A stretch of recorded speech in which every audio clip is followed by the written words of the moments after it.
I feel like I'm the only one that doesn't take notes. No, it's just me and Ben. Yeah. Do other people take notes when you do it on the podcast? No. No, and I every time I'm like, hey, you guys could take notes. I don't mind. When I'm doing it with Robbie, it's fine though, because Robbie also takes notes. To be fair, my notes are things like my first one is Blade running. I mean, I'm a big fan of that. Okay. We need that as a cover ASAP. Well, that's as good a way as any to start the podcast, I guess.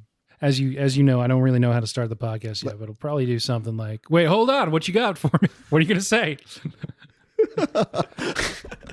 I like it. All right, good. New Perfect. intro. I love it. Yeah, no, it's good. Were you going to say something? You start talking. I feel like I had a sentence that was kind of formulating, but I was also paying attention to what you were saying at the same time. Okay, that works. Hey, that's the new intro. Perfect.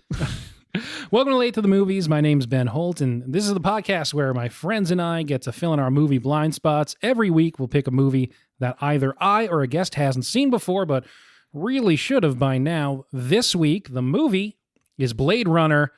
The person new to it is Robbie. What a surprise. Back in it. And Will. Okay, I didn't know that part. That's exciting. So it's not just Robbie. So yeah, Robbie and Will are here. How are you doing, guys? Doing good. Ridley Scott's Tots. That's right. Yeah, Ridley Scott's Tots. Ridley Scott's Tots, Ride Again. I should disclose that I've actually seen a different Ridley Scott movie since the last time we recorded. Not just Blade Runner, but just this week I went to see House of Gucci, which is not like Blade Runner in a lot of ways, but there's maybe a couple. If I really think about it, there might be a couple of things, but no huge crazy accents like Jared Leto's doing in that movie in Blade Runner. Blade Runner's a little more vibey, a little more subtle, maybe. Although you could put Jared Leto into that weird guy spot with the creepy mustache. Oh, the other guy. Yeah, Jared Leto would love playing that guy. Oh, geez, yeah. Yeah, we'll get into it. So, Robbie, you've been on a few episodes since last time, but Will, you haven't been on since the Alien episode, so have you seen anything good lately? I know you say you've been real busy, but... Yeah, I've been pretty busy. I was able to go see Shang-Chi for the Marvel. I still want to get around to see Venom and now the Eternals that just came out, but I haven't really been watching movies, more just rewatching the same TV shows every single day. Yeah, I think, especially now that it gets dark at like 4:00, you just need some comfort food every now and then. Yeah, I don't see the sun too much. You don't have to rush on Eternals, is my personal opinion. Have not heard good things about the Eternals. Yeah, I gotta go into it with an open mind. Fair. I did, and I still, but I hope you have a good time. I mean, I do have more read a lot of comics, so. Yeah. So you'll be extra disappointed. Maybe. I was gonna say, I think it's gonna be worse. You gotta look at it like two different things. The MCU isn't, or Right. 616, so. Right. It's Yeah. a different topic, but I think it might be time for Marvel to Just calm down a little bit. had its run. It's been good. Nah, it's fine. We're expanding the universe. It's gonna be great. We're starting to hit the other side of the bell curve. I don't like it. Maybe. This is the first theaters only Marvel movie. Wait, was Shang-Chi theaters Yeah. only? I know Black Widow was also Disney. Shang-Chi was movies only, but came out on Disney Plus maybe like 2 months after release. Okay. Okay, that's what I'm thinking of. I think just this week it came out on Disney Yeah. Plus Day, right? But so that being the first one, now this I guess the second one, and it was a big gap in between. It was Far From Home, and then we had the whole pandemic and stuff, and Yeah, big yikes. yeah, they got to take a big break, and it came back, and it's kind of like I don't know, they don't have. It's not an obvious direction for this phase yet. I think once they get some of the heavier hitters in, Oh, okay. there's new Spider-Man movie coming soon, and Doctor Strange. I am saying though, I've called this for a long time. Kang the Conqueror is going to be the new big bad. It seems to be based on, no spoilers, one of the shows, I guess. Yeah. Oh yeah. Scarlet Witch. No. Oh, So that will There's only eliminate- two other Loki. ones, so- Jesus, obviously Loki, where Okay, he's well- the bad guy in it. Sure, okay. Bad guy is a technical term. He's the big guy at the end. morally ambiguous guy. Speaking of moral ambiguity, Blade Runner. Oh yeah. Yes. We didn't have to go there yet, but it just seemed like too obvious of a transition to pass up. I guess either of you, since both of you are new to it, who wants to do a plot summary? Take it away, Will. So best I got is Best I can do. well, Best offer. Go I for mean, it. that's only seen it Best once, I got is you know. We have the retired Blade Runner is pretty much called back for one last job. I feel like that's a very popular like retired cop movie thing or action movie. Sure. And is sent to hunt down some replicants. And that's just he's the best one in the business, came back for one last job and has to take out 4 replicants that made their way onto Earth. So it only says it right at the beginning, but did you guys catch what year it is? Oh, it's was it 2019? 2019, pretty much right on. I think they got it pretty accurate, yeah. If I Yeah, remember we anything about 2019. We got plenty of replicants around, right? Yeah. Dystopian hellscape? Check. So this takes a lot of credit for aesthetically being the progenitor of cyberpunk with the flying cars and all that stuff. A lot of that credit ends up going to Ridley Scott, but Sid Mead's art is really the main driving force here. So just saying that up top so we don't get yelled at on Twitter or something. And a big part of the cyberpunk that gets carried over from, books that inspired this into stuff that was inspired by Blade Runner is that it seems like the government's collapsed and been replaced by super corporations. Oh, okay. So that part of it, I feel like not too far off. So the people employing him, they weren't the government, they were like a corporation? More saying like there doesn't seem to be a lot of authority outside of, there's the Tyrell Corporation, which seems to operate out of a giant pyramid in Los Angeles. Right, yes. Los Angeles, a lot more multilingual they were anticipating. Yep. That's city speak that I think, like I said, I took these notes a week ago and haven't looked at them since then. Edward James Olmos was... That's who was the weird... Yeah, Gaff. He plays Gaff, which I don't know if his character's name is ever mentioned, but it's Gaff. Yeah. They might have mentioned it maybe once. He's the guy who seems to be maybe Deckard's handler. We'll get into that later, but they're speaking city speak, which is a bunch of different languages all kind of pushed together that, if I remember correctly, he helped come up with. Okay. So Edward James Olmos very into the kind of texture of the background of this film, while only being in a few scenes, but pretty pivotal anyway. Now, why does Harrison Ford not understand the language if he's been doing this for so long and apparently he has a good way of talking to people? That killed me. Just a typical white guy, just doesn't care. He's You're a the cop. You're the best in the business, although you can't communicate with half the population. But you're the best. It's like, well, I think I don't know when could he not understand the language? I'm not saying you're wrong. It just the beginning scene where he's getting food. Oh right, yeah, and they're talking, and the guy serving him is translating or whatever. Yeah. what is presumably his old coworker is trying to say to him. Like, I need this random vendor to translate between me and my coworker. I just took that as he was pretending not to understand because he was also pretending not to be him. Okay. But okay. All right. But it's not explicit. That's just, I just was like, oh, okay. And I didn't think about it too much. Well, to be fair, it doesn't come up again. I'm glad you mentioned it because it bothered me as well. Like, why the hell doesn't this guy speak the language? I don't know how I'm supposed to take him seriously. Yeah, and I feel like he wasn't really in hiding because they kind of stumble upon him whenever they want him. Did they even say why he was in hiding? Did he just not want to do it anymore? I don't think he was in hiding. No, I think he just just retired. retired. He was just off, and he knows that guy, if he's talking to him, it's about work. And so he's like, not me, guy. All right. Like me on the weekends if I get a text. Got the wrong guy. Don't know. I've never heard that name. Disconnected. Yeah, exactly. Just don't check your email on weekends. It's bad for you. Yeah, so should mention Harrison Ford plays Rick Deckard. Rutger Hauer plays Roy Batty, one of 4 replicants that Deckard comes up against during the movie. The Daryl Hannah's one of them too. I don't remember the actors who play the other 2. Sorry. And extensive notes went more towards other things, I guess, this time than who's in this movie. Emmett Walsh is the main cop guy that gives him the assignment, which I only mentioned because Emmett Walsh is one of the best character actor names ever. He plays Bryant, I think, but who cares? He's in like one scene. He's like, go be cop. And he does. Which something about the 80s. Every cop looked like that guy.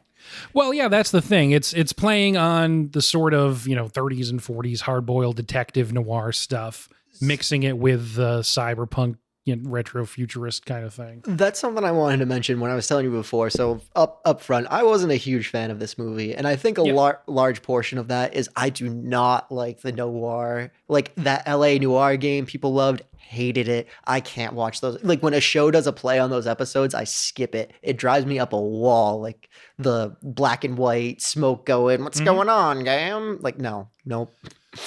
Yeah. Okay.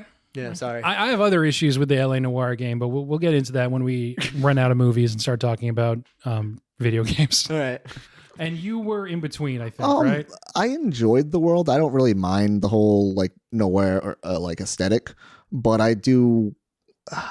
I feel like I did have some like issues with the movie overall. I don't know if it was more like it hasn't aged as well with me, like as a movie, but I still did enjoy it for what it was. Like I see what it probably was when it came out. Okay, cool. Yeah, we've got a Goldilocks situation because for me it was just right, and I love this movie. I think it's an awesome, iconic piece of work. But I understand why you might have some issues with it, and we can go a little freeform on this one. It's sort of moodier, more than plot driven in a lot of times. But just to address right off the bat, because if we don't now, I'm going to forget to.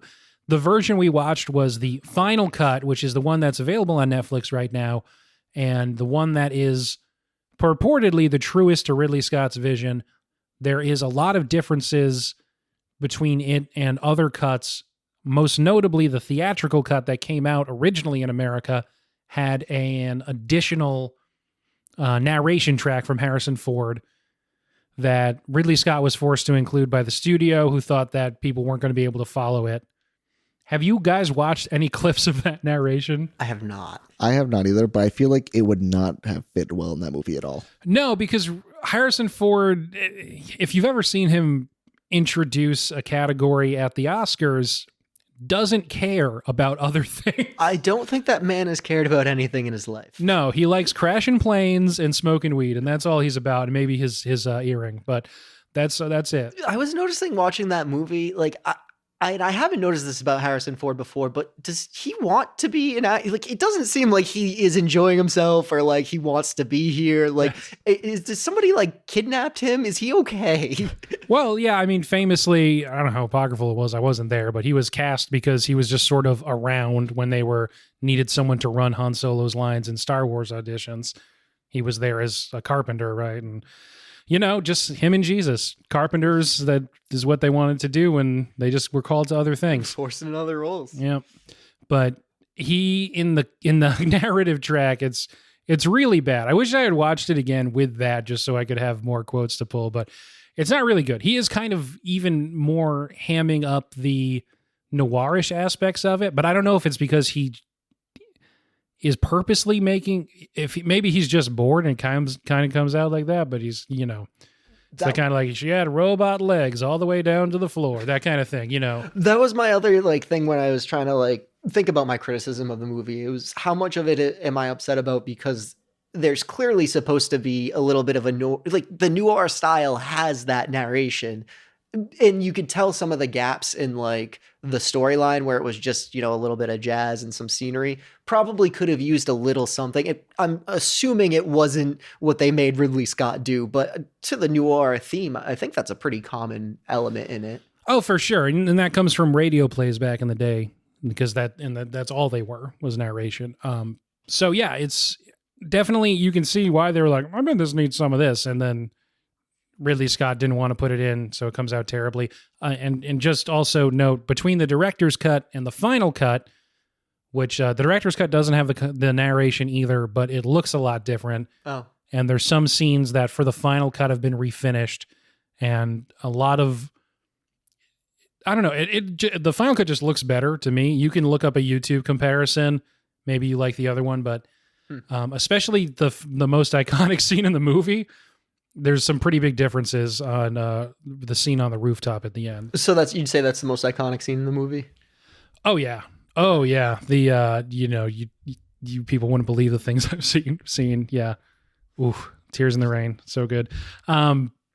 I guess anything specifically you guys had an issue with? I'm curious.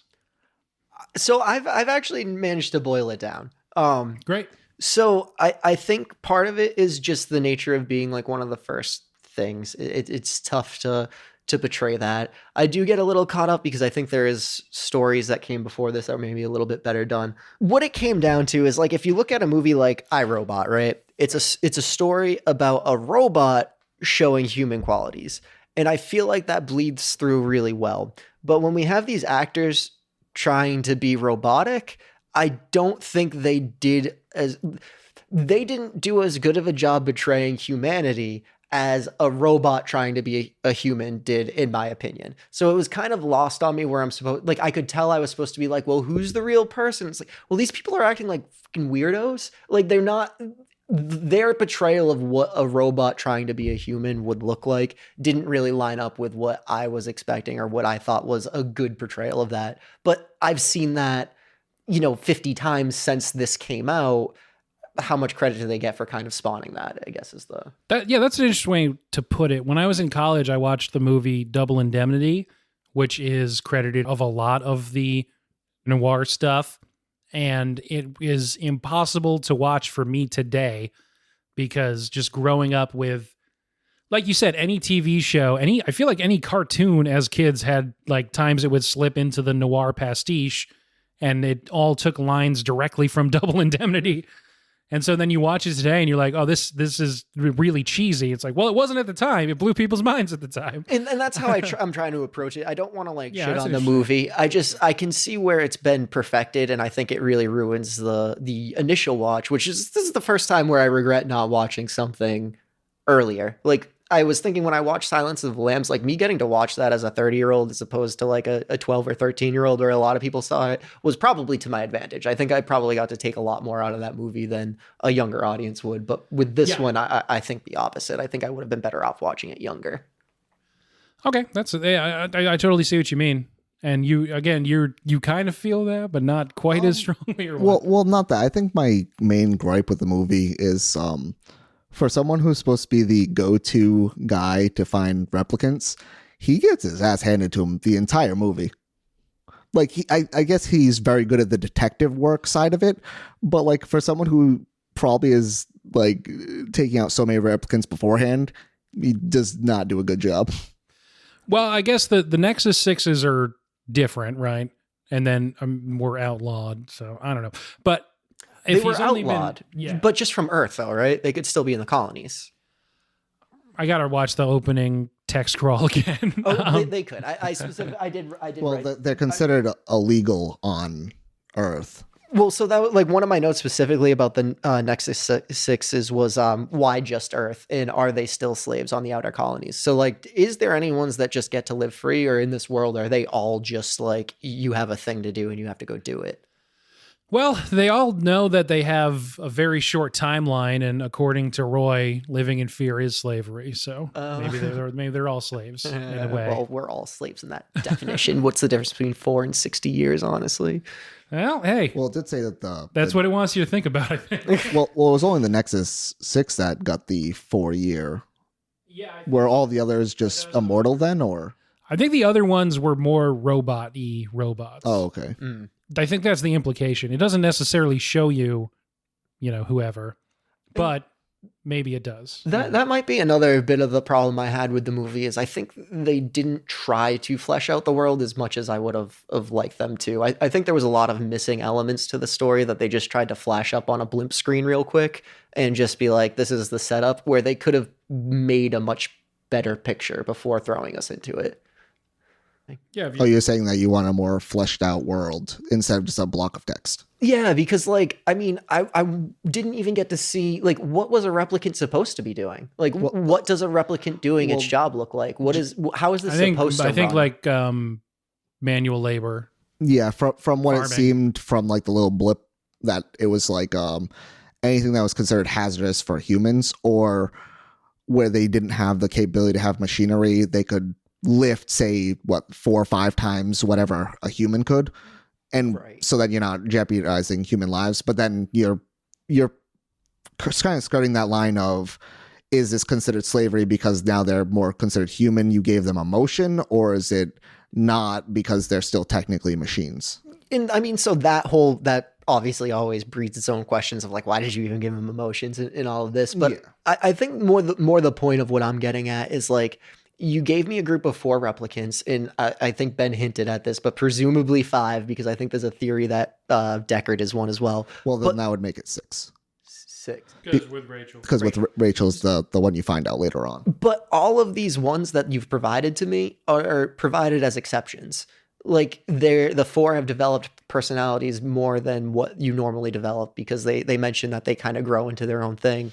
And that's also how they were programmed as well, to have like further back memories. And so they did that, but they never show you like, well, what's the difference? Like, what is this supposed to look like? What was intended? Like, you've shown me the broken ones, and that's fine, and I can kind of work with that, but I don't know what I'm comparing it to. I have no frame of reference for this. So like a decade later in Jurassic Park, there's the line that's quoted all the time online. You know, you were so busy wondering if you could, you didn't stop to think if you should. Right. Paraphrasing, obviously, because this movie's not about dinosaurs. But I think it is, when you get down to it, it's about Tyrell being the Frankenstein character. Okay. And creating life and wanting to play God, and for his own edification, trying to make a life.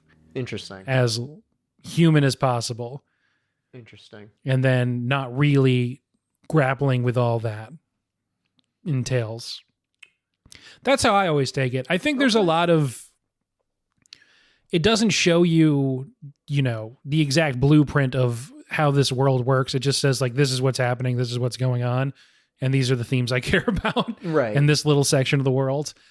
I think that's how I take it. But again, like, I think if you're watching this for the first time, I imagine it would be very slow and very strange, and you don't know why anyone's doing anything for a while.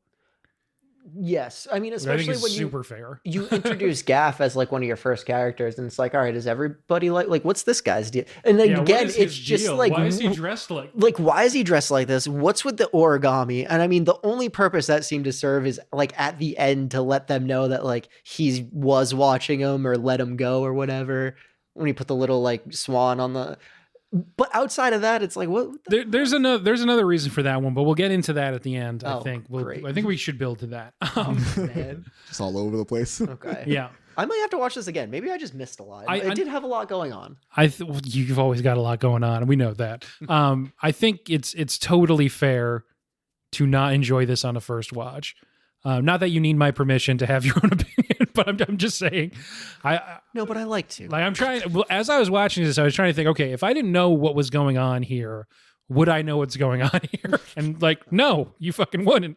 Yeah, I mean, the Tyrell angle, it does a lot for me, because him being killed in the movie, like in where you're saying like, this is what I care about, and these are the, like, I feel like he didn't do enough to make me care about those things. And that's like, so when Tyrell was killed, it seemed almost unnecessary. Like, I didn't feel that like, this is a man who tried to play God and it's finally getting back at him. And I like that feeling. Like, that's a good like motif, but I didn't get that. And I like that perspective. I think it's more, I think that serves the whole idea that this guy just didn't really think about it too much. He was just like, oh, this is a thing that I think I can do, and I want to just be like the guy who did this. Okay. But not really grappling with anything else. He just was careless, I think, is what it's saying. So it's not his that argument big a was deal. really good with the 4 years, and like your life burns a lot brighter. I didn't see a problem with that, to be honest. The replicant did. He was not happy about it. But, well, he didn't want to die. to be fair, he didn't have to. They didn't have to make it in the beginning where they only lived 4 years. They chose to do Right. that, and now they can't fix it. Right. Yeah, they chose to go that route because of uprising and everything else, because you don't exactly want a superhuman force to have to deal with that won't eventually just go away. Right. Because you know that you're specifically building them to be better than you at everything, to be smarter and stronger. Well, it wasn't smart. It was the same intellect, actually, I believe. What? Well, I think the replicants would disagree based on how they carry themselves. You're probably right. They said they had a similar level. I think they basically said it was like a little bit better than a human intelligence. Gotcha. So yeah, in that scene, it seems, so I guess All over let's, the place. Sorry. Yeah, we'll just start from the beginning, I guess. yeah, whatever. The first 10 minutes of this movie are great. We've made Ben rub his temples, so that's a first for us. I got a haircut today, so I'm just feeling the, like right after you cut it, and it Yes. kind of feels like little spikes. Ooh, I love it. I thought we it's a were great stressing feel. you out It's a with great our feel. lack of structure. No, I like it more. I think we're getting less and less structured every episode, and I kind of like it. It's better than saying, here's what happens next, because presumably that's people may have step-by-step watched this process. movie and we just hit on the interesting shit. I guess if we do want to start vaguely in some kind of order, the first 10 or 15 minutes of this movie are just so incredible. Apparently that's just an opinion, but to introduce you to, you get, November 2019 or whatever. Was it November? Whatever. It's 2019. Yeah, it's 2019 though. It is November as we're recording this, so maybe that's why I got November on the brain. And you get the smokestacks over an extremely dark, just gross looking place that it tells you is Los Angeles. And plenty of plumes of fire too. Yeah. My note was, well, it actually does kind of look like that. Very smoggy. That's the argument. And you see the fire reflecting in an eyeball, and then there's a car flying through the air into this crazy looking weird skyscraper corporate-y pyramid. And I think this is the first time it shows you the building length geisha advertisement, which, speaking of cyberpunk, I noted later she's taking pills. One of them looked kind of red. Yeah, I think it's not, it's not super clear. It's a big projection on the side of a building, so the fidelity is not all the way there. But I think at one point I wrote down that she's taking pills, and it looked kind of orangish, but that could be interpreted as red maybe. And it just introduces you to this crazy visual style. It starts with that, you're in some kind of helicopter shot or whatever, and then there's a car flying through, and it just gets layer by layer. It shows you the pyramid, and then it gets all the way down to Deckard at the street vendor looking up, and there's some kind of crazy looking blimp going by saying like, oh, start a new life, go to off-world. It's just great. And you get down there, it's all neon and rain, everything's wet and gross. I have Off-World is definitely a shit show. Like, as soon as I saw that, where it's like, Oh, go visit start. That's indentured servitude is what that is. I know right away. Yep, that's capitalism persists in this world. The other thing, I'm glad you brought up the exterior shots, because this has come up a couple times watching these older movies, and it's just funny how futuristic the exteriors can look, and then as soon as they get inside, you're like, oh, it's the 80s. Okay. Like they did such a good job on exteriors, and it was a tough call for the interiors. But you think like Tyrell's office looks like how 80s offices looked? maybe not like. He has like a Roman emperor throne room thing going on. Yeah, and I mean, honestly, also like Deckard's room looked like almost like Aztecian, yeah. And like, I feel like it definitely has a little bit of everything everywhere, if that makes sense. Because then when later in the movie, when we visit the creator of the Minds, the program, I can't remember what his name was. Was it Simmons? No. The crazy dude that makes the dolls. JF Sebastian. Yeah, Sebastian. There we go. JF Sebastian. How His can you whole forget? place- He's 25. Yeah, he's 25. Looks like he's 90. But his whole place is like almost like more like a hotel / like museum. I don't know what that style is. So I think you're I'm not saying like it looked like the 80s. I mean, like, exterior, if you want to tell me you're in the future, you're in space, I believe it. Interior, it's like, this is the 80s. Like, I could believe that, even though it's supposed to be 2019, I could believe that was like 2150 from the outside. I see what you're saying. And then like same thing with Alien, the spaceship, it looks really great and then on the inside, it's just a trash. But like it is impressive with how well they did with the exteriors in all these movies is what I was more getting at, because it did look very, very futuristic, I guess is the word for it. Yeah. The best line from the opening crawl, if we're just going to go backwards now, it ends with talking about the Blade Runners would get these robots, or track them down and kill them It was Oh, not. they and they don't kill them, they retire. Yeah. This was not called execution. It was called retirement. Yeah. Great line to start the movie on. Just really cool. Mm. And then that opening scene with the Voight-Kampff test, which you don't even know it's called the Voight-Kampff test yet, with Leon and the guy who's just annoyed at him. And I feel like that just sets you into the world so well. And wow, just a cool scene. That was my favorite scene.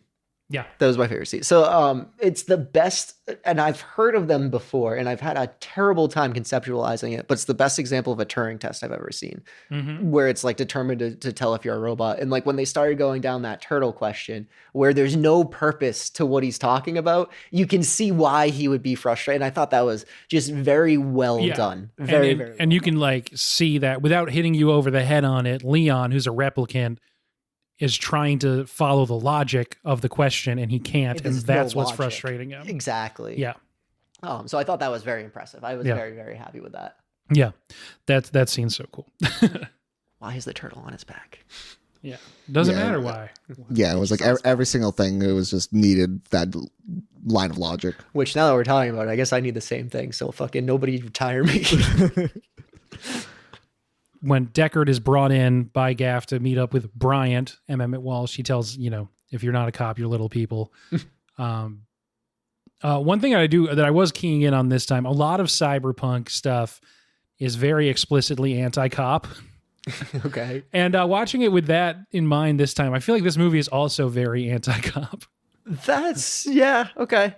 I picked up on that line too. I was like, that's an interesting line. But yeah, I think it's not too much of a stretch if you want to say it's still a little bit of a stretch. But if you want to look at this and say by the end, it's pretty clear that Deckard's the bad guy, or because he's just too weak to not do this thing. And it's very explicitly chooses the order in which he kills the replicants by just going to a person's like dressing room and murdering them. Yeah. Completely with unprovoked. And is how it starts. I mean, so I could have like probably a 6-hour conversation about whether or not retiring the replicants is morally bad or not. I honestly, like, I know what I'm supposed to think and I understand the point being made, but these are machines that were built. I mean, you gave them a personality. Did you give them a soul? I don't know. I don't have a strong... I think it shouldn't be up to Deckard at any rate. But at the same time, I think the more reason why they're hunting them, besides the fact that they consider them illegal, which is a whole different thing, is that they hijacked a transport and killed like 20-something people. Yes. So I can see where that's a little bit more of we're hunting them down because they're a threat, not because they're replicants on Earth. And you're looking at them with a personality type. I mean, I'm looking at this as a car recall. Brutal. Yes, but like it goes into the nature of ownership and creation. And I mean, like I said, 6-hour podcast. Honestly, we could go. Yeah, about this no, all I day. think that would be really interesting. I just want to point out as we're talking about this cyberpunk noir movie that Will is framed with the sunlight coming through the blinds right behind him, which is a huge hallmark of noir fiction. Is chiaroscuro light coming through blinds and all that crap. Oh, there you go. There was so much lighting in that movie. Oh yeah, and It was not people constantly having light on them coming through blinds. Every angle in Deckard's apartment. Deckard's apartment was an interesting choice. I did like the Aztec, and I'm kind of upset that we don't do more like Aztec architecture and stuff like that. Just do it yourself, I guess. I mean, my landlord will love that. I think it'd be fantastic. It adds some value. Hell yeah. The first time he meets Rachel in this movie, it's not exactly like a meet cute in most romantic comedies. She says, "Do you like our owl?" Yeah, just a very seductive opening line. Is it just to acknowledge that just there's no more animals on the planet? Pretty much. Okay, and that's why they're just genetically making animals? Mm-hmm. Okay. It was really they're funny. synthetic. It took me a while to pick up on that until he asked her if it was a real snake. And she was like, "You think I can afford a real snake?" I was like, okay, it's flipped. Because I was wondering why there was so many animals everywhere. And then I was like, okay, these are fake animals. They're apparently very cheap to make. That makes sense. Yep. Another thing that a lot of other cyberpunk shit copied. We don't have to mention every time there is because there's a lot in this movie. Well, so there wasn't cyberpunk before this? I mean, So this movie's based on Philip K. Dick's novel, Do Androids Dream of Electric Sheep? oh no shit. Which, fortunately, they came up with a different name for the movie because that would have looked clunky on a movie poster, I think. Yeah. That one's not as techy. That one's not as like cyberpunky, and it doesn't necessarily look like this. Okay. Again, a lot of that is the art of Sid Mead coming in. And what really Scott wanted to focus on, it takes the trappings. The main character's Deckard. He's a cop, but in the book, he has a wife who says, like, get your cop hands off me. Again, very anti-cop. Hilarious. So is it still replicants in the original? I've never read the book, so I know it's really different. And I read somewhere, oh, it's really different, and I did not investigate further, and I'm sorry. I'll probably read that book. I've heard a lot about it, so I'll report back on the case. Yeah, please do. Well, if you do it in time, we'll cut it a little bit there. But yeah, so it is based on that book. There is some stuff before it, but aesthetically, especially, this is considered that thing. And then a lot of the language and stuff comes from it's like an iterative process, which I guess fitting for something that's so tech influenced. It's iterative. Neuromancer, the book, comes out a couple of years after this, introduces the term cyberspace. Well, the author does in a short story that comes out, I think actually this year, 1982. But then his first novel, William Gibson, is in 84. That's Neuromancer. Stuff keeps building. And then, in our world today, everything's really influenced by The Matrix, which is 1999. So everything just builds on top of each other. It just really hit me like a ton of bricks that cyberpunk really couldn't have existed before like the 80s because they never would have had a frame of reference for what that could have even looked like. And that's nuts. Yeah, there's no internet in Blade Runner. Yeah. 2 years later, William Gibson, who came up with the term cyberspace, in Neuromancer imagines what an internet might look like before the internet's invented. And that's a really interesting kind of thing too. Awesome. Yeah, good shit. Cyberpunk School. We all like it. I'm just trying to. There's a lot to drill down on here. Oh, the Rachel meeting though. I think we just talked. Yeah, that was a weird thing to do. Like grill my replicant on whether or not she's a replicant. She also doesn't know technically until you do this incredibly invasive experiment on her. Well, Tyrell's checking to see if it works or not, and so he's testing Deckard. So when Deckard afterwards is like, "Oh, she's a replicant," he's like, "Ah, you figured it out. Yeah, you passed my Rachel test." Yeah, checking credentials along with if his own creation can be detected. Right. Yeah. Okay, that makes sense. Yes. I wonder if he was anticipating her figuring out, like, do the replicants always realize by the end of the test they're a replicant, or can it be a situation where like they don't realize they failed? Yeah. But she definitely it screwed up with her. Yeah. It super did, and then Deckard doesn't exactly break the news to her super gently when she goes to his apartment later. Oh, definitely not. Yeah. Again, I think it's not hard to read this as Deckard's the bad guy because he's a real jerk. Yeah, no, he is. He is. And that was we Will and I briefly discussed it, but I had a note that said Harrison Ford loves kissing women that do not want to kiss him. It's like his go-to thing. Yeah, it's not great. So I think that's another thing. Like you'd be like, oh, that doesn't hold up well. And it's like, well, no, I think you're supposed to think he's an asshole. Yeah. And maybe they would probably convey that differently in a movie today. But I don't think you're supposed to be like, ooh, what a cool, suave guy. Yeah, no, it's just like this guy's just like a scumbag, just doing his job. Kinda, yeah. Yeah. No, I don't think you were supposed to. I think a lot of people did at the time, but I don't think you were supposed to. No, I don't. Yeah, I think both points are fair. So yeah, what's up with JF Sebastian? We should talk a little bit about his apartment you mentioned earlier, with the various obviously real people playing robots. Yes. Weird stuff. He's got like a real, I don't know, what is it, Victorian kind of fetish thing going on? Yeah. Yeah, like that, or like maybe like carnival-esque. Yeah. Masquerade-ish. You know what, actually, now that we're talking about like Deckard being the bad guy in all of this,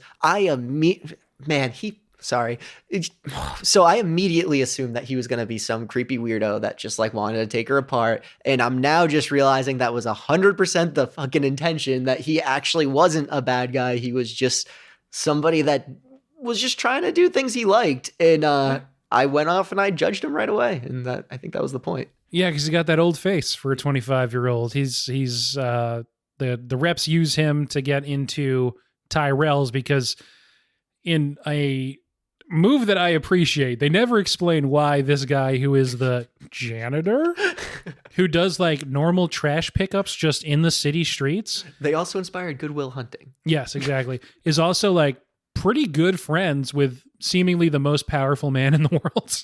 I think that's why he has that whole complex to himself, though. Yeah, maybe.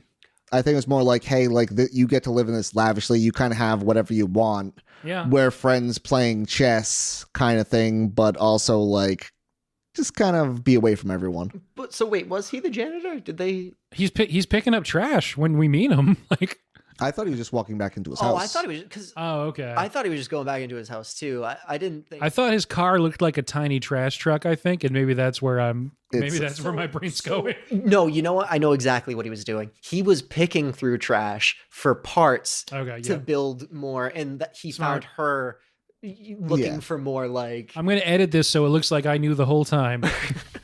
Perfect.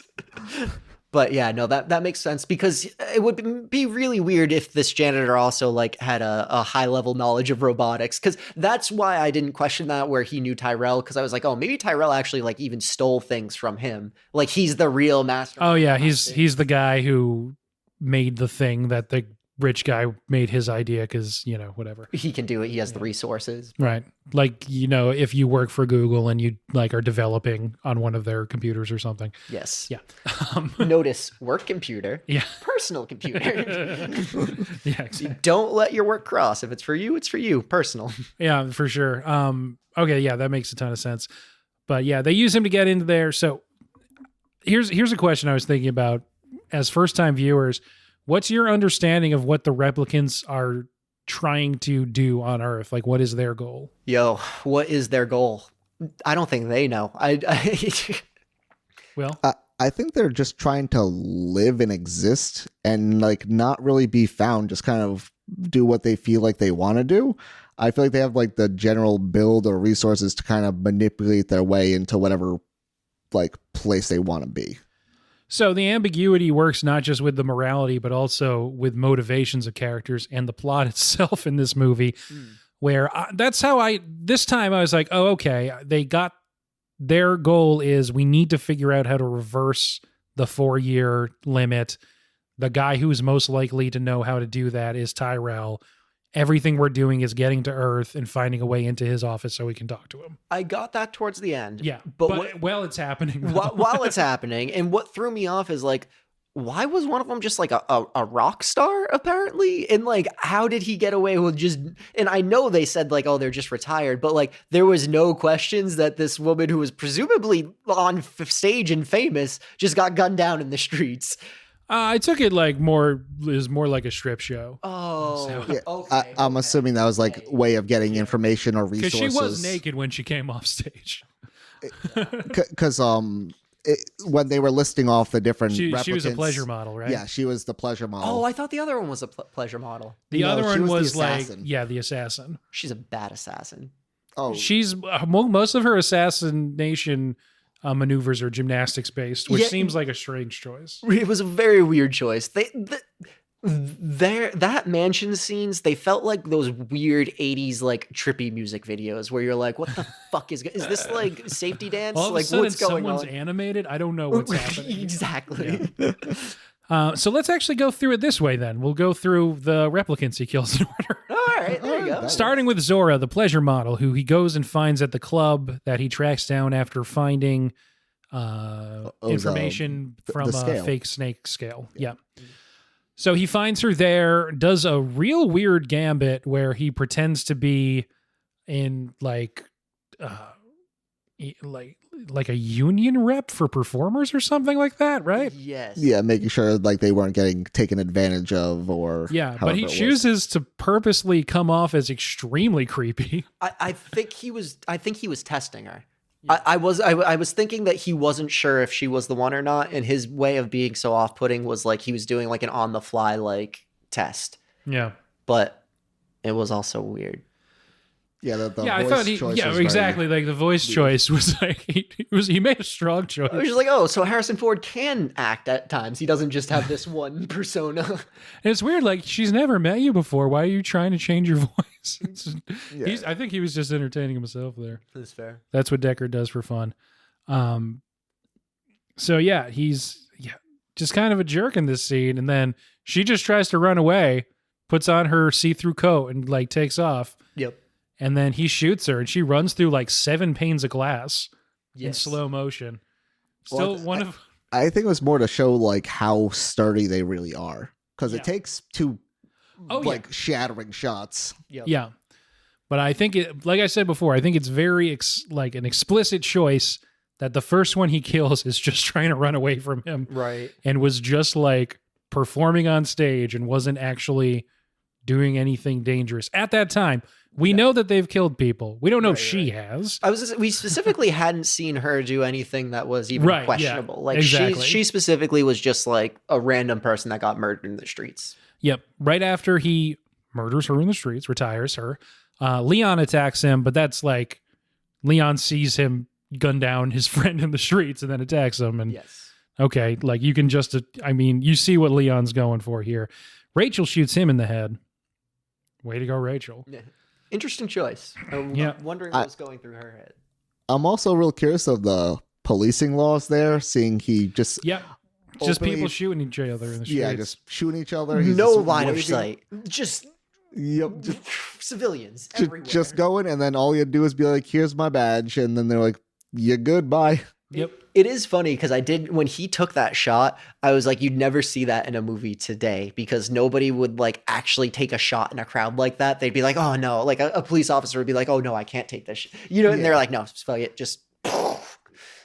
Yeah. He's like firing like 50 caliber rounds. Like in a crowded sidewalk, one of those people could like duck down and they're just getting taken out. Yeah, it's an extremely crowded street. He's just firing away. He never has to answer for this particular incident. Well, like we were saying about the Blade Runners, the police do show up, and all he has to say is he goes Deckard and he gives them the ID, and he doesn't even wait for them to verify. He just walks off, and they don't chase him. They're just like, oh, okay, it was just a replicant. Yep. So after getting Zora and Leon down and retired, there's some other business in between, but basically he goes to the building that Sebastian lives in, and that's when they have that fight there. Did they explain how he found that? Yes. I forgot. Oh, well, no, he was listening to scanners and said that he had showed up dead, like he was killed. Yeah. So all he was doing was following up on Sebastian was killed, and he thought it might be related. So he was just like going to like investigate his apartment. Yes. And Pris happened to be there still. At that point, they had already killed Tyrell. That's what led him. Yep. Yeah. Okay. Yep. Exactly. Yeah. Should mention also a little bit before that, whatever, we're going all over the place. Who cares? Is the unicorn dream, which is not in the theatrical cut of the movie. And the unicorn dream, when he dreams about a unicorn. Yeah, it's just trotting through the forest for no reason at all. Yeah, I blanked that out. I don't even remember it. Okay. Was there narration in the movie you watched? There was not. It was the one on Netflix. Okay, cool. It's only for like maybe 20 seconds. Yes. It's just a white unicorn just trotting through the forest. It looks at you, and then that's it. To be fair, there was a lot of parts of this movie where I watched and I just like some of them I did rewind to try to understand it, and there got to be a certain point where I just went, "What the fuck?" and just let it pass by. So I may not have latched on to that one because there was a lot of "what the fuck" moments for me. We'll come back to the unicorn dream. It's important though.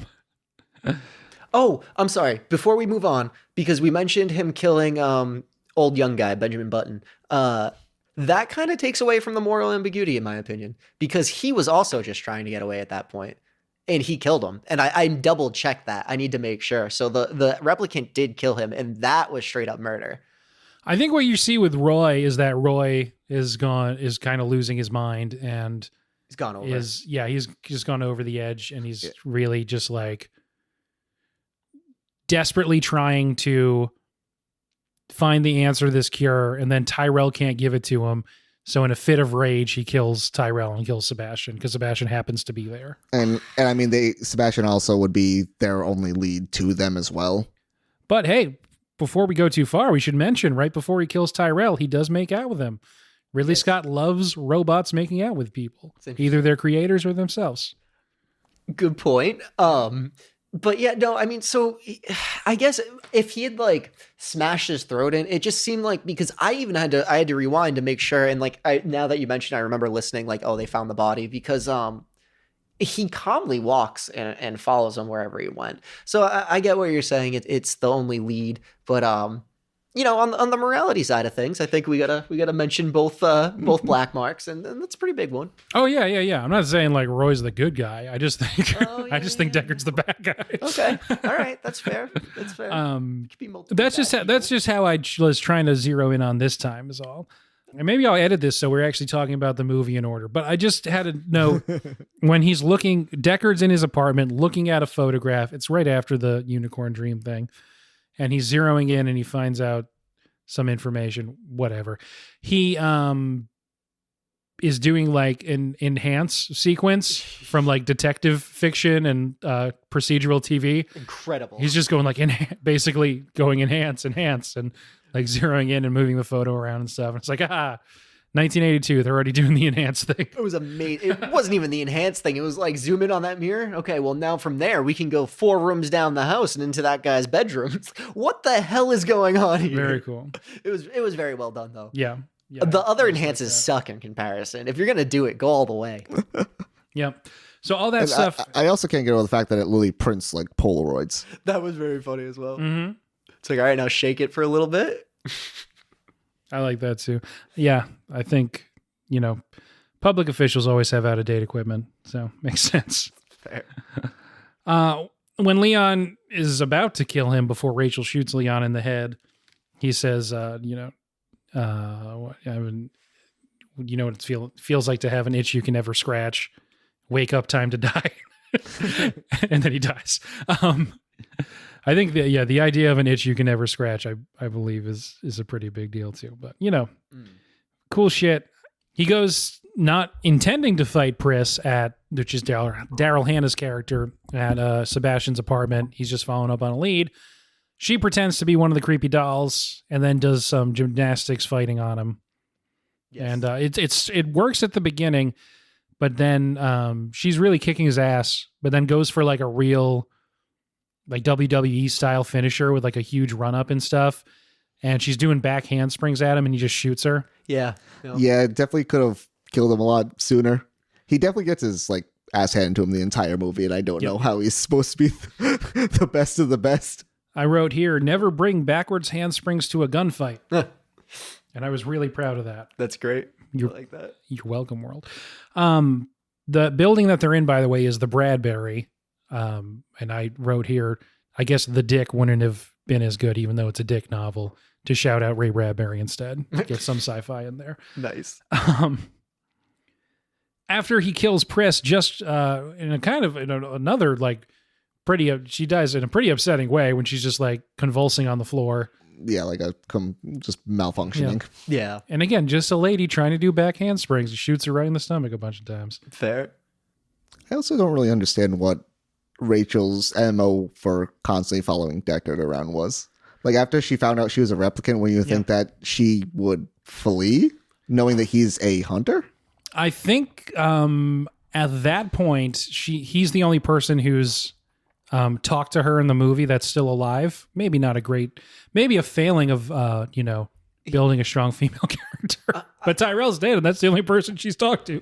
I don't know what point it was, but she also does specific. No, it's right after he tells her she's a replicant. She asks him if he would hunt her down, and she said no, but somebody else would.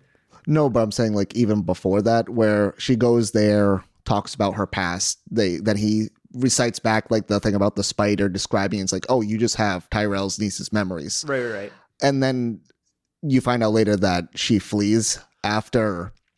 And then she comes then she comes back after he's killed the first replicant. And that's when he tells her he wouldn't. But it's in between those two things. Yeah, because then after she saves him, because he is about to die. Right. It's a constant theme of him, this movie.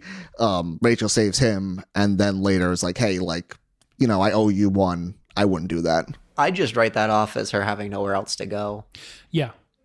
Like she's been with Tyrell her whole existence, and the only person she's ever met is this other guy. So like, what are your options? Go with the crazy replicant she's heard about, or this guy that was kind of nice to you, I guess, by 80s standards. I mean, she also mentions about what if I just go north.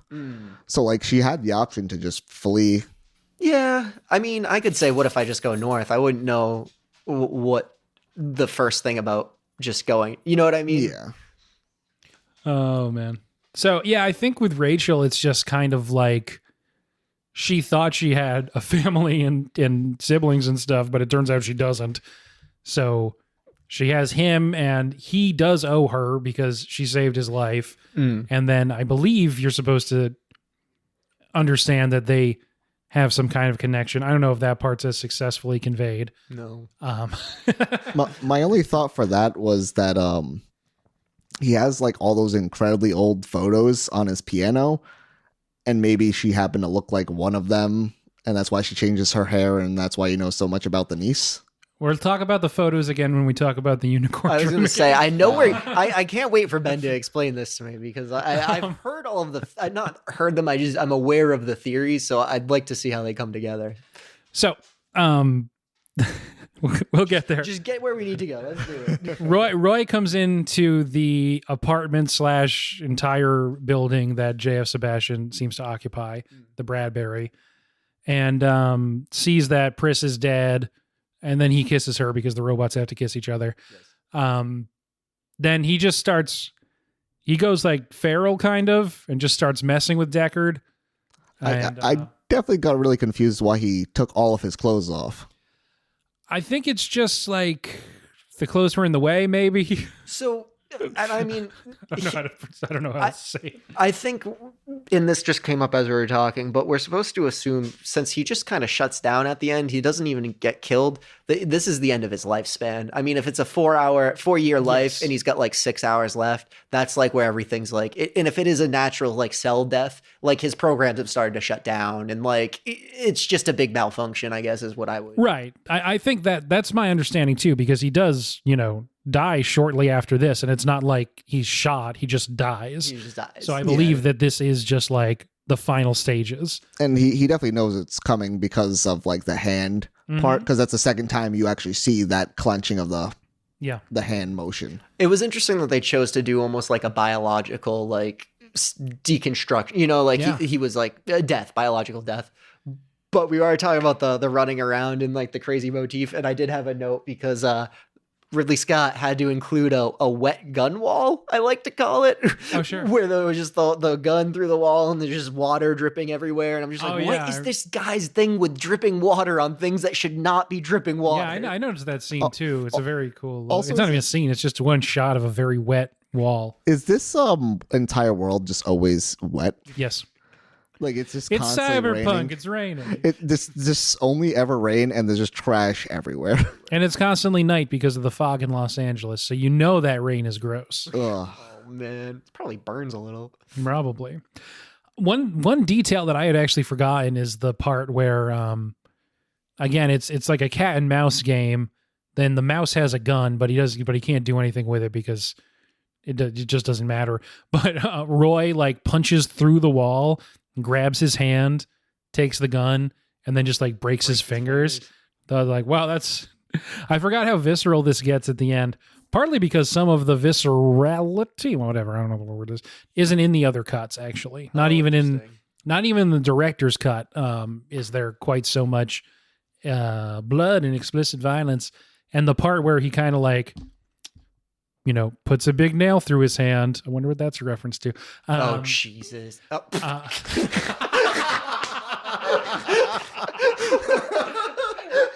Whoa. Fantastic. When the realization hits. Sorry, unscripted.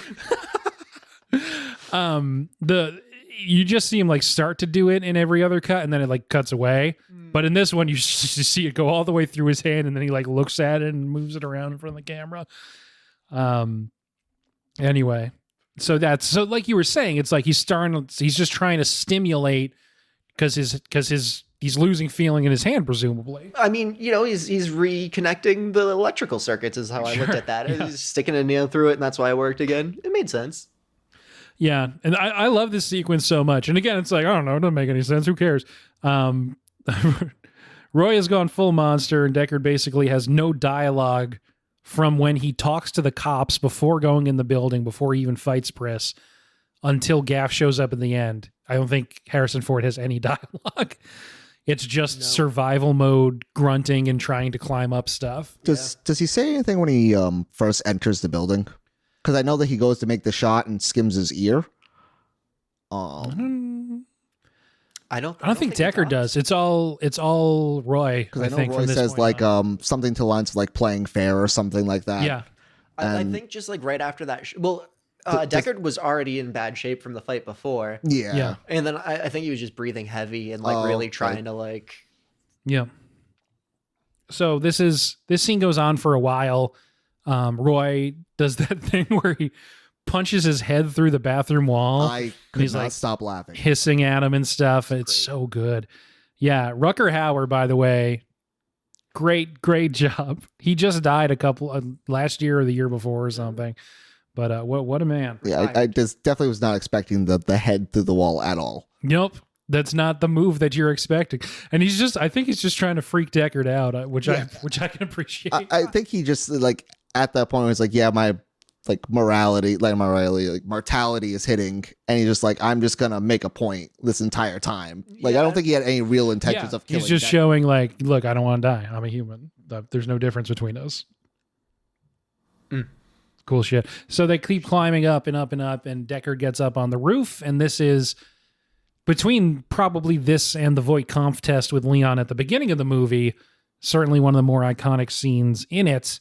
They're up on the roof. Deckard tries to jump across. He can't because he's got old body. And Roy comes up and saves him from slipping off. He kind of sneers at him for a little bit. And then right when he slips, he grabs him and then like one arm deadlifts him up onto the top of the roof. Yep. Cool shit. It was. And I definitely did get the intention of that scene. Like I could feel the stress in it. For me, it tied back to the like living in constant fear is slavery. So it just like to see him struggling, just trying to live. I don't know. It hit a point I can't really make. It was good. Yeah. That part I think is, all of this stuff is really good. And that's when he gives the Tears in the Rain monologue, which has its own Wikipedia page. Oh, interesting. So, but the point of, and this is the part that looks different between the director's cut and the final cut, which is on Netflix. I think the final cut one looks better.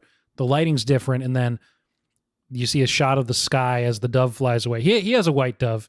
It's not explained where he got the white dove from. He didn't have it when he got to the roof, but then he is holding it while this is all happening. Yeah. It's a robot. When it like flies away, the sky is different between the two versions of the movie too. Interesting. Yeah, in the director's cut, it just looks like the side of like a warehouse or whatever.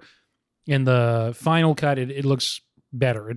It's a more interesting sky view, whatever. It doesn't matter. But yeah, the Tears in the Rain monologue. I don't know. What'd you guys think of it the first time you saw it? I don't know if I'm just interpreting it differently, but it was more of like the things that like he's been able to experience being like a synthetic being, and everything that he's seen outside of Earth will never be experienced by anyone because everything about him is going to disappear. Mm-hmm. Oh, like files wiped, nothing's there. He can't relay this information kind of thing.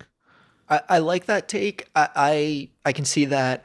What I took out of it, and I think this is probably bleeds into like my debate between like the morality, is he seemed kind of like a sore loser towards the end, because his explanation of what he lived, he's got the better end of the deal between the two of them. I mean, Decker's been in this shitty LA shithole, and he's been exploring the wonders of space, seeing things we wouldn't even believe. And when you're saying like it's terrible that he won't get to share that, like, right, that is the tragedy, but the anger and like the angst of like, I deserve to be a human, it felt almost like undeserved. It's like, you're already a human, guy. Like you're spending all of this time trying to be something you already are, and you've gotten to experience things that humans will never even have a chance to see. I'm assuming they get to actually like go into space since they don't have lungs and shit.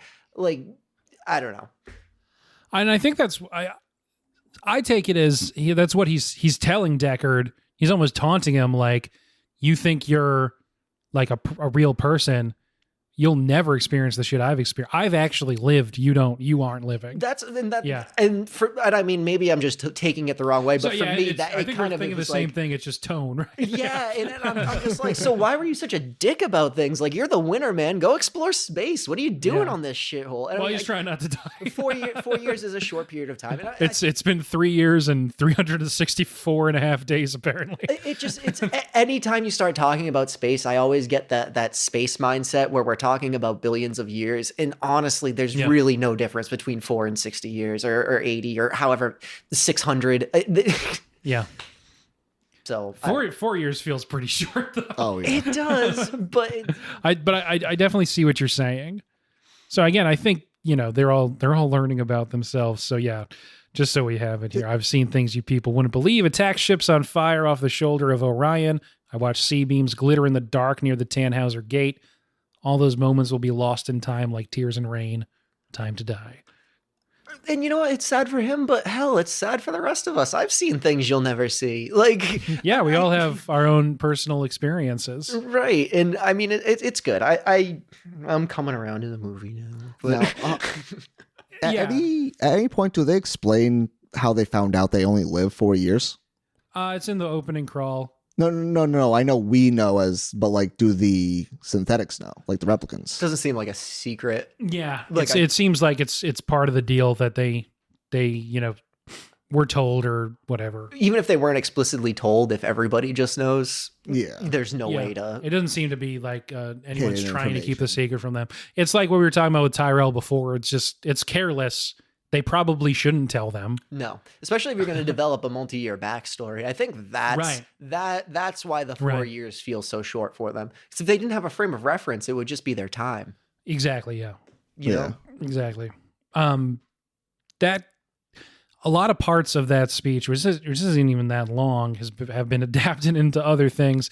There's not a single sci-fi game where you're exploring space that doesn't reference Tannhauser Gate, which isn't a thing. Interesting. Yeah, I think like pretty much anything in there, it's just so good. I really like the imagery of attack ships off the shoulder of Orion. I thought that was a very cool, like, I mean, it means nothing, but like, it's such a cool image. Yes. Yeah, just thinking of like just crazy space nonsense. They did a very good job of making me think of that without like using any space images in the show whatsoever. So there's I don't know. Yeah, again, one of those things. I wasn't there, so I don't know. But the story, maybe it's apocryphal. I don't know. Rutger Hauer improvised that. Oh. That wasn't written down. He made that all up and did it on the spot. That would be incredible. And apparently the crew all burst into tears and applauded him when the scene was wrapped. Sounds right. Yeah, apparently they tried different things and it just wasn't working. And he was just like, clear out. I'm calling it an ISO. Just let me work. Do androids dream indeed? Yeah, exactly. And it's just like, yeah, the imagery doesn't specifically mean anything, but the way he's delivering it, that point in the movie, the performance mixed with just the imagery, it's just like, damn, man, yeah, that sounds cool. I want to see it. Yeah, I want to see that shit. And you know what? It's intentional that we never saw space. Mm-hmm. They shouldn't have showed us that. Oh, yeah. Like, we should have no idea what it looks like, because humans have no idea what it looks like out there. Deckard doesn't know. Oh, no, definitely not. Especially, like, they don't have the same TV technology we do. They, like, really have no idea whatsoever. Then Gaff pops up, says, "You've done a man's job, sir." And, yeah. And quest complete. Also throws him his gun, which means he went through the facility, which really begs the question of, was he watching the entire time? Quite possibly. He says, "I guess you're through." Ford says, "Finished." And I wrote that is the first line that Ford has said in a while at that point. I don't know. I didn't take a timer to it, but since he got out of his car after confirming his identity to those cops and then went into the Bradbury. Oh, yes, after the Jawas attacked his car. Did he even talk to the other woman, the gymnast? No? They didn't even have a. Nope. She It's jumped up. gymnastics ambushed him. Yeah. Yeah. Yep. So That's pretty cold. I mean, even in most movies, there's at least you're gonna die now, punk. But like, Nope. he just ices them. exactly. Yeah. As Gaff's leaving, he says, "It's too bad she won't live." Talking about Rachel.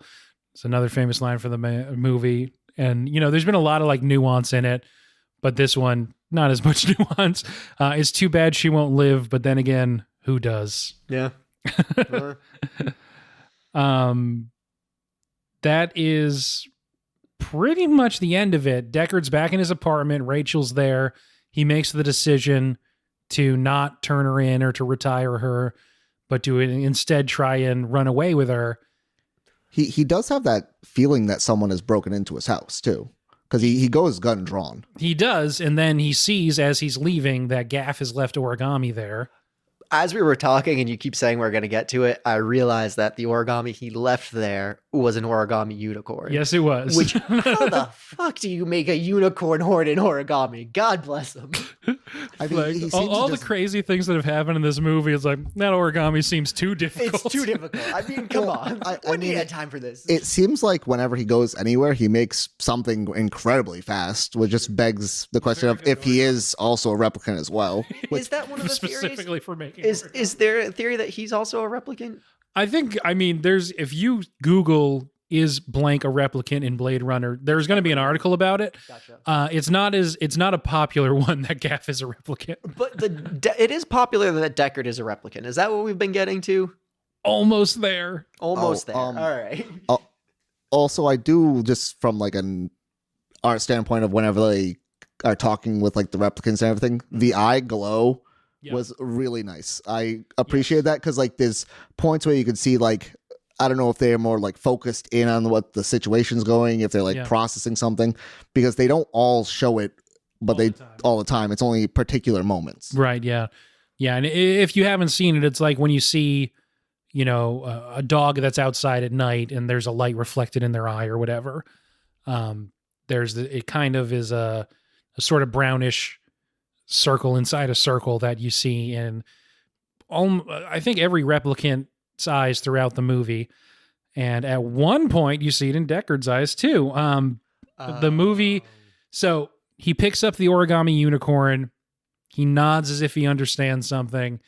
Maybe that Gaff was here and is choosing not to pursue them and is letting them go, or that Gaff's trying to tell him something else. And then they get in the elevator, the doors close, and then, directed by Ridley Scott, some really cool music starts playing. But the one thing I want to hit on real quick before we get to the next thing that you want to talk about. I think I got it now, but continue. Yeah. Okay. The movie doesn't end there in the theatrical cut. Oh. Instead, it goes, she didn't live for 4 more years. She lived that many years and longer. We spent lots of good time together. And there's like a shot of, it's like a sunny Pacific Coast highway. They're in like a nice car. It's Deckard and Rachel just looking real happy, just driving away. And that's how the movie ends in the theatrical cut because the studio didn't like the ambiguous. They get in the elevator and the movie ends.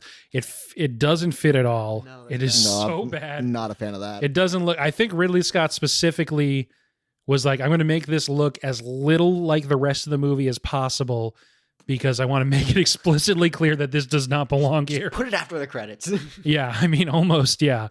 And yeah, so it's pretty bad. We should watch that after this just because it's for 2 reasons. It's very short. But it shows you both how bad the studio's ideas were, and also it has the terrible narration in it. Oh, perfect. So, 2 birds with 1 stone. Okay, so yeah. What did you just get? He left him a unicorn because he knew that he had that weird ass dream about the unicorn. So, yeah, when Rachel comes to his apartment after the Voight-Kampff test and is trying to say, I'm not a replicant, I have these memories and I have these pictures of my family. And he says, oh, is one of your memories this?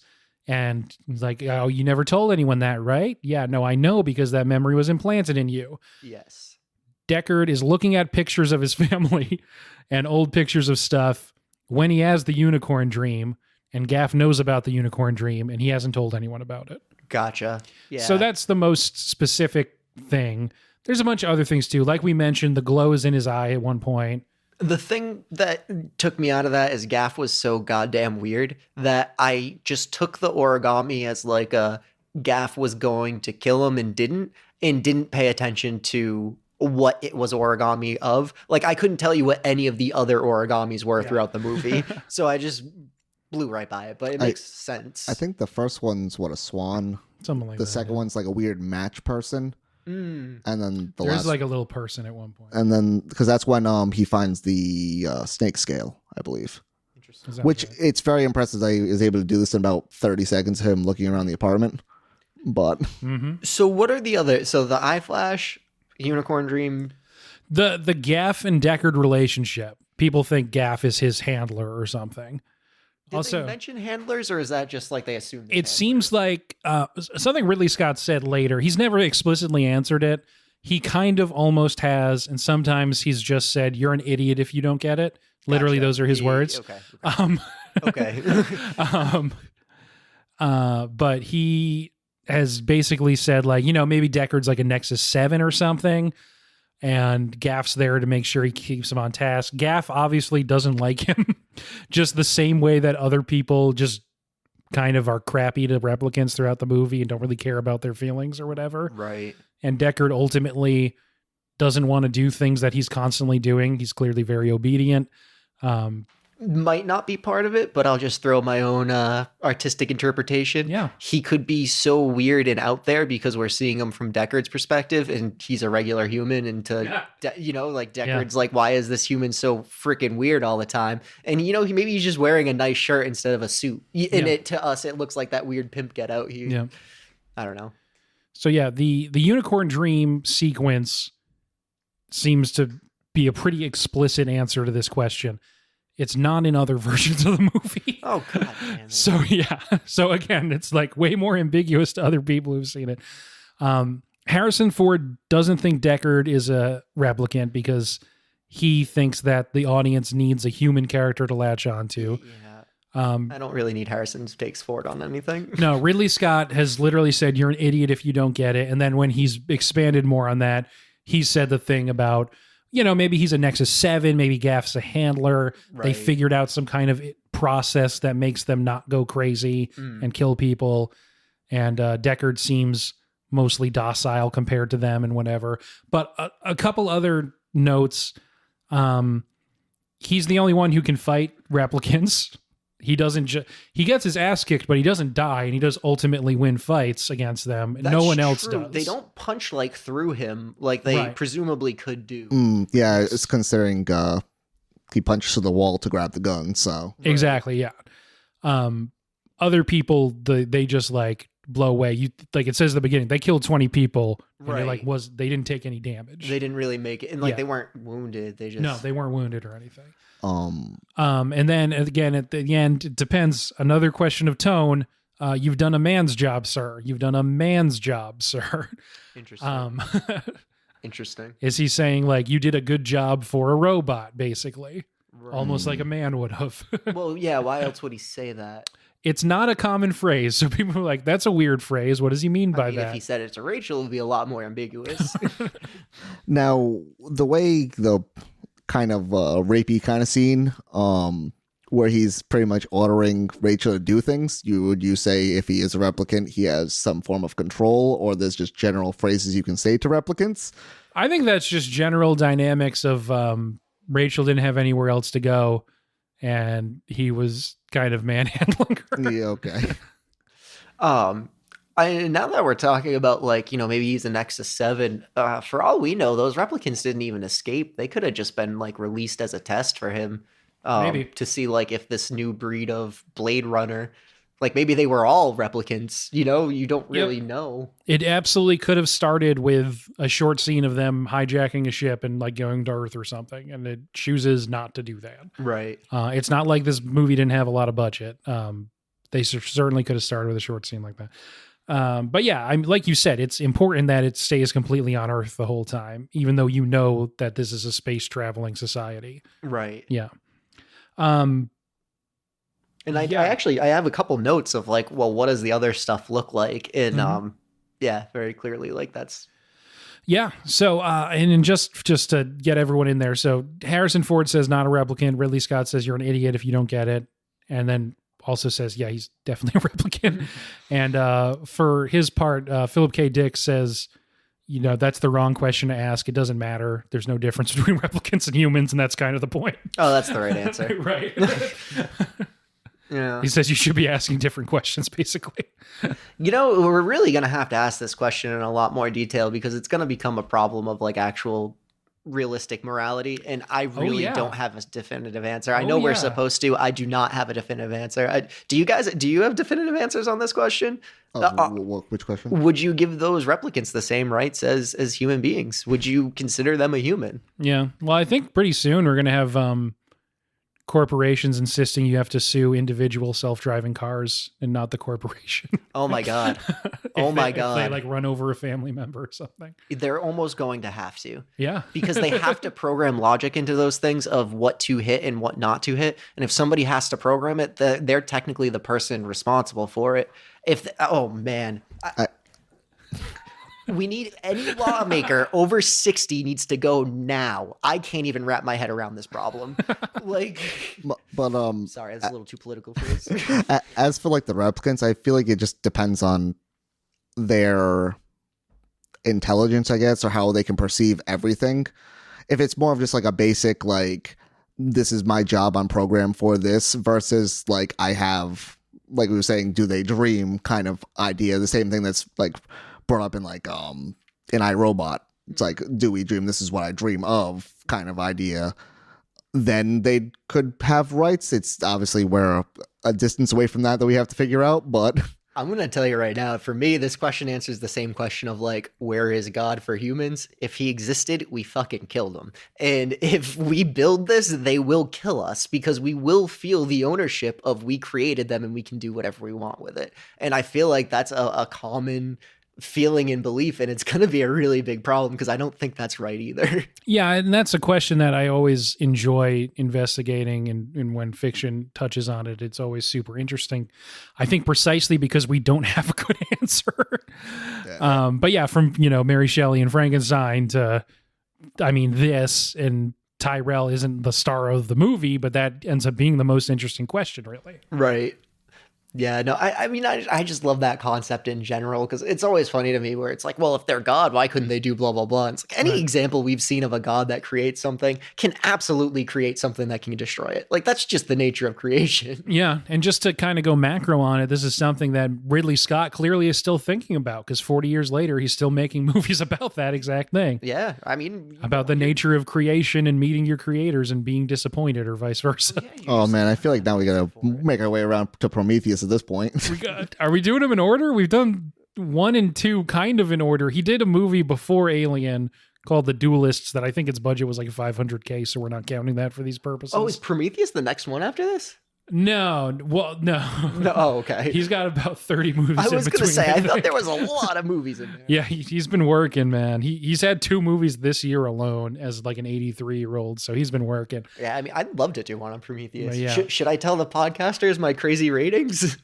Yeah, because like at this rate, it is going to be a couple years before we get to Prometheus. Fair. So my order for the Alien movies, I got Alien, Prometheus, Covenant 2, 3. And Ben thinks I'm a maniac. No. I mean, I am kind of happy that you did not include 4. No, I didn't see 4. Good, don't. It's an abomination. I think what I specifically said, not that you're a maniac, but that is a freaks rating, yes. And I dig it. Yes. And I think I might agree. I like Aliens a lot more than you do. I might swap Covenant and Prometheus even though, and I think that's a little crazier. Yeah. I like Aliens a lot more than you do, but I think Prometheus and Covenant are super underrated. I like those movies a lot. I think seeing them all together, my problem with Aliens is Prometheus did what Aliens tried to do with the like, what if the alien was something different? And Prometheus just did it way better. I think my rating would go Alien, Aliens, Prometheus, Covenant 3. Okay. It's been a while since I've seen all of those movies, though. I'd have to come back around. Well, it's going to be different for everyone that hasn't seen them like I did. because you have those binging locked like in that, yeah. those locked in memories of Sure. like 2 being so good, you know, and I just don't have that. I went straight through. Yeah. Well, how can we even be sure memories are real, right? I mean, They're really not. Robbie, are you a replicant? This is probably psychologically, we've shown that like every time you access a memory, your brain subconsciously changes it. The more you think about something, the less real it is. It's insane. I think we've all had that experience with like, you know, any older family member that's told the same story for however many years and it's different every time. It's not because they're consciously changing it. No one's lying to you. It's just one big game of telephone. Yeah. And you're playing it with yourself. Exactly. It's the same idea with like if you take photos of things and don't just like participate in the moment, your only reference of memory is those photos, and you can only think of things that happened around that time. Oh, interesting. So if you don't take photos, you'll remember the whole experience more clearly. Yeah. Well, I never take photos, so that's amazing. The anti camera phone contingent at concerts, I totally agree. It's just stupid. There's got to be a balance though, because I do regret not having more photos. I think I need to like make a more of a conscious effort of now is a time for a photo. Or maybe have something like a GoPro where you literally record everything. I don't think I want that on me now. Well, probably not. But I mean, like, if you're on vacation and you're doing some things, have recordings. I'm not saying record at every part of your life. Oh, I just mean me in general. I don't think everyone needs to see what goes through my head on a daily basis. You could just do that thing where you just live stream your entire life. Hell yeah. That's what people want to see. Some people do that. I know. Just constantly online on Twitch. This is me at work. That's wild. Yeah. I don't think it's a good idea, but people do it. I don't think so either. But hey, makes you money. But I mean, I'd still say overall, I did enjoy the movie. I do have like gripes here and there, but I still don't know if it hasn't aged well for me since I haven't seen it till this point. The experience of watching it the first time, I absolutely can see why you'd kind of bounce off of it or whatever. But this is the conversation I was hoping we'd have about it. I feel like it can, even if you don't love it, even if you don't like really enjoy the experience of watching it, I think this has still been a fun conversation. Oh yeah, you definitely spring a lot of conversations that aren't usually talked about either. Oh, for sure. I wonder for me, and like maybe it's just me not liking the artistic styling, but I feel like it didn't need to be as long as it was, and we could have cut out a lot of dead space and had like an hour and 45-minute movie, and it would have caught my attention a little bit more, and I probably wouldn't have missed as much because I definitely zoned out for parts where it was just like dead screening, and that's why I missed the freaking unicorn thing. But besides the unicorn part, that's my review of House of Gucci, so that might just be a Ridley Scott thing. Oh, well, Alien wasn't really like that. No, Alien's pretty taut, but it is long.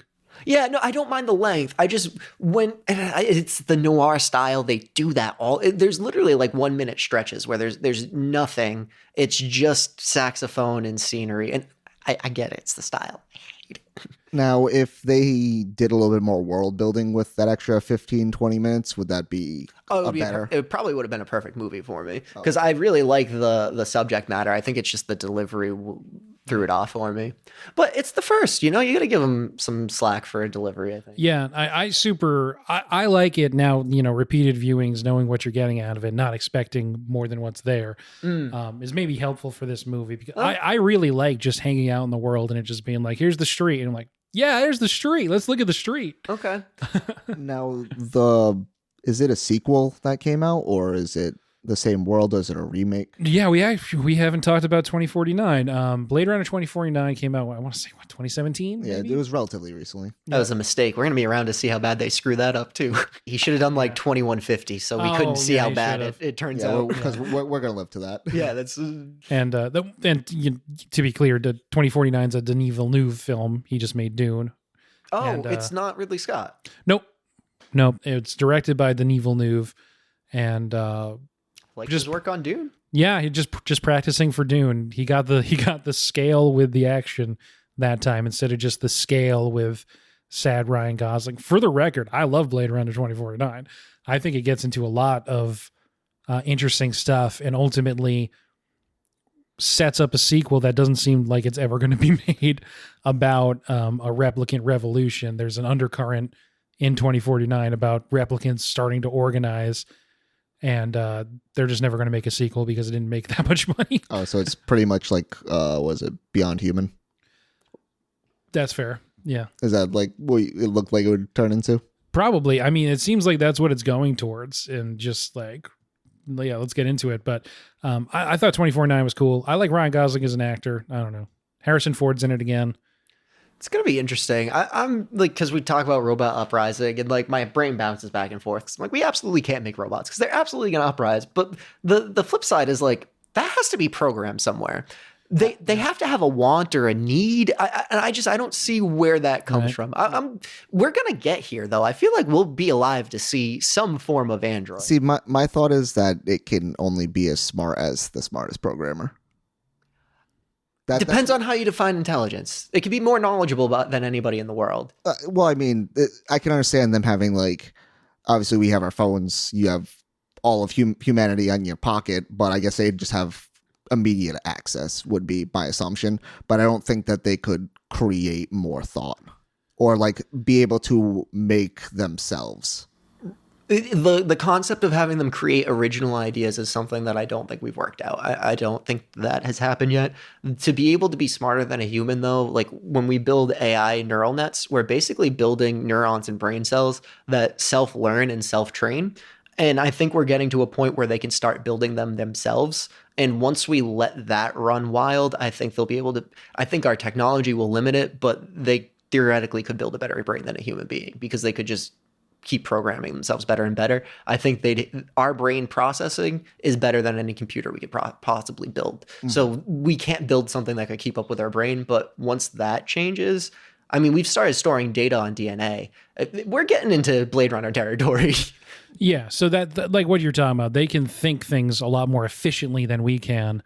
And what's the point when they decide that the greatest inefficiency on Earth is humans?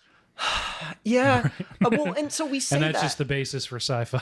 That is the basis. And we say that, and I've explored that idea, and I don't understand why we always get to that. I think we have a very negative view of ourselves, but what if a robot views it and the purpose of life is for humans to be as successful as possible? I mean, we're theoretically the only living things in the universe. What if robots see that as something that is required to be protected? Yeah. Well, you mentioned iRobot, and Asimov has the laws about robots and stuff, and maybe we should do iRobot too. I don't know, because then you're getting into, what are their limits? Can they hurt humans?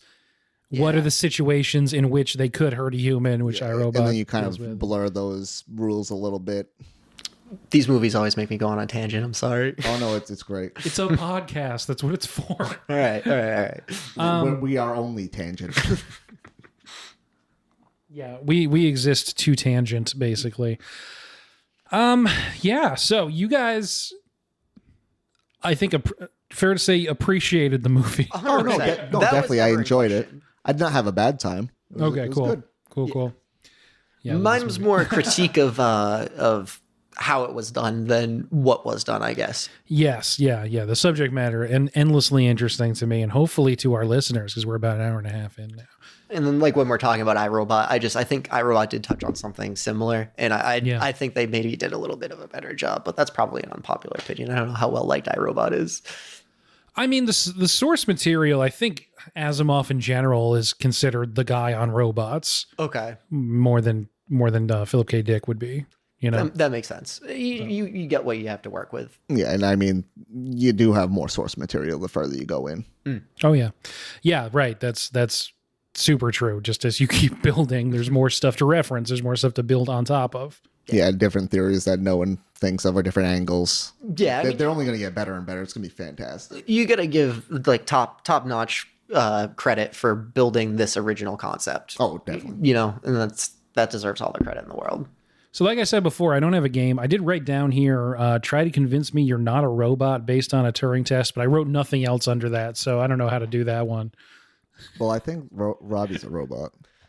The name's a dead giveaway. I feel like it's right there. That's true. I do have the ROB. Mm-hmm. Yeah. Mm-mm. So prove you're not a robot. I mean, Robert, like, come on. If you're going to be, like, it's 5 degrees off of Robart. I do beep a lot, too. That's true. That's a good one, though, because the Turing test always fucks me up. Because you can't answer, like, saying I don't know doesn't fail the Turing test. A human would say I don't know.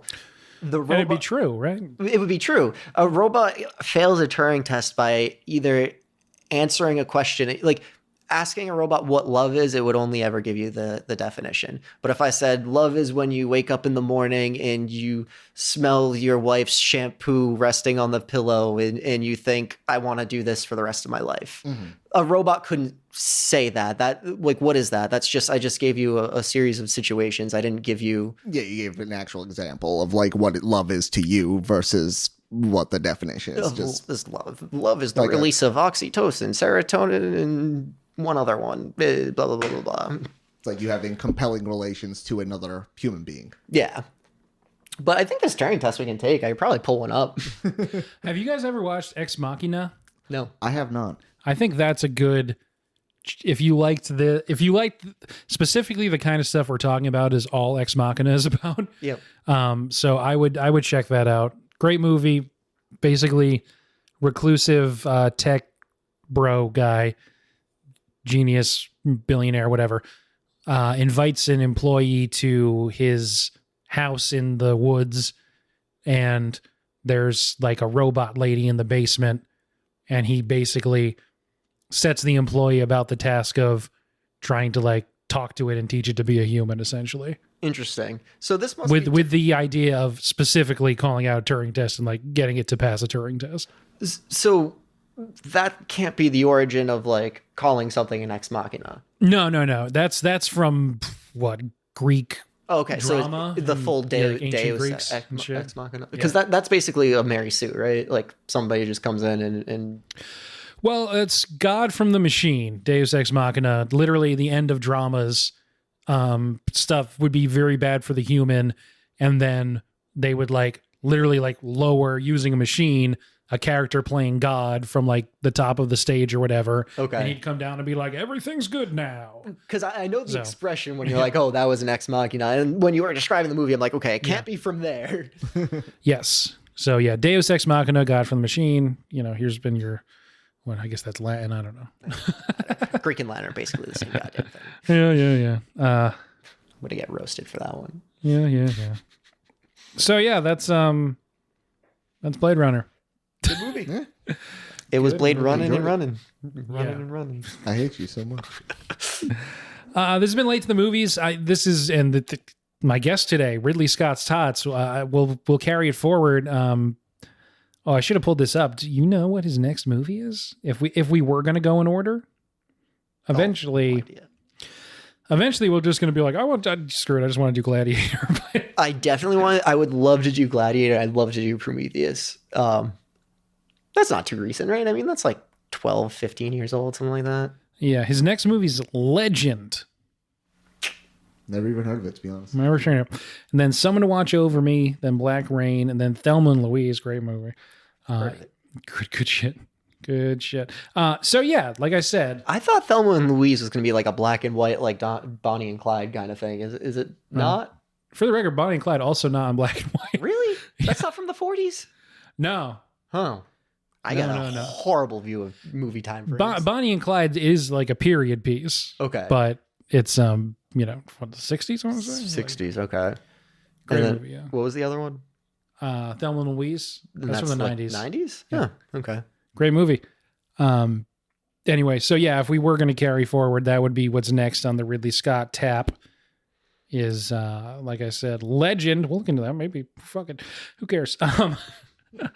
This has been Late to the Movies. My name is Ben. With Ridley Scott's Tots. We're Will and Robbie. Thanks for being on, guys. Thanks for having us. Thanks for having us. And yeah, you can check out the show's Instagram run by Robbie. That's at Late to the number 2. The movies, yep. Late to the movies. _podcast on Instagram. Yeah, you can see it there. You can see our TeePublic storefront at Late to the Movies podcast on TeePublic. Buy shirts if you want. I only made a storefront so I personally could buy shirts, but you can't, there's no reason to make it private. And I don't think they let you do that anyway. It'd be stupid. I don't think they would, no. No, they would be like, why'd you set this up on us? You could have done this somewhere else. And I could have, but I didn't. Perfect. And the Instagram is the only place to see Ben's original poster art. So that's true. You gotta check that out.